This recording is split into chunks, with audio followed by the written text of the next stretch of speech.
এক মহিলা প্রশ্ন করছে ডক্টর জাকির নায়েককে, আচ্ছা আপনি তো বললেন হিন্দু মুসলমান খ্রিস্টান বৌদ্ধ সব ভাই ভাই, তো সব যদি আমরা ভাই ভাই হই, আমি তো হিন্দু, ওই মহিলা বলছে আমি তো হিন্দু, তা আপনার মক্কা মদিনে আমরা যাইতে পারি না কেন? এটা কঠিন প্রশ্ন। আমি চিন্তা করলাম কি জবাব দেয়।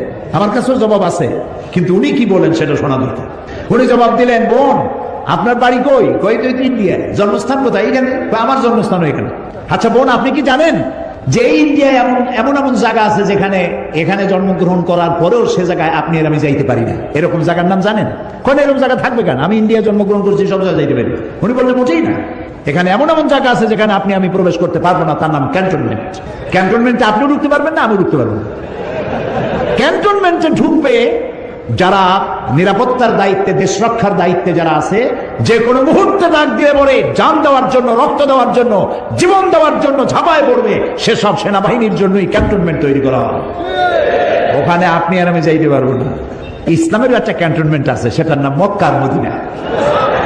ওইখানে ওই সব লোকেরাই যেতে পারে যারা আল্লাহর জন্য জান দিতে পারে, মাল দিতে পারে, রক্ত দিতে পারে। প্রিয় বোন, আপনিও যেতে পারবেন। আপনার পাসপোর্টে একটা ভিসা লাগান, ভিসার নাম লা ইলাহা ইল্লাল্লাহু মুহাম্মাদুর রাসূলুল্লাহ। কালকে আপনি মক্কা মদিনা চলে যান।